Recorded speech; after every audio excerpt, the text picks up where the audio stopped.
挂档变速箱有这3种异响，你一定要知道，并且要及时的进行维修。大家好，我是小陈。今天有一台老款的桑塔纳，这台车在挂倒档放离合的时候就会多档，像这种问题应该是同步器和倒档齿轮磨损引起的。就是这台老款的大众桑塔纳，我们来看这台车已经跑了18万多公里。现在我们就挂倒档放离合看一下有没有多档。我们可以看到挂档杆自动对为空档，像这个问题一般都是里面的同步器齿轮和倒档齿轮磨损引起的。等一下我们就直接把变速箱给摘下来。变速箱我们已经是摘下来了，现在我们就把变速箱全部分解出来。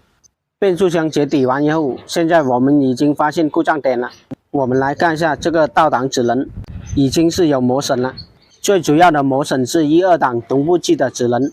我们来看一下，已经磨损得很严重，所以在受力的时候档位自动掉回来。接下来就给大家分享一下挂档变速箱产生的3种异响到底是什么问题。第一种，挂档的时候有咔嚓的一声，可能离合器分离不好，所以才会有异响。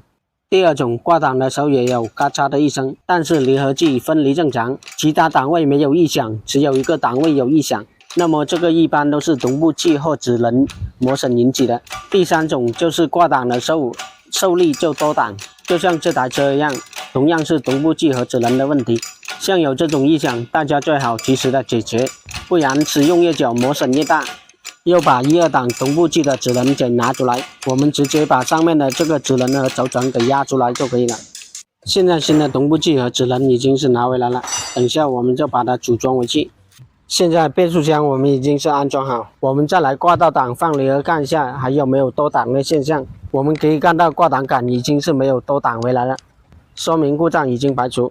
本期的视频就分享到这里，如果大家想了解更多的汽车案例，可以去我主页查看更多。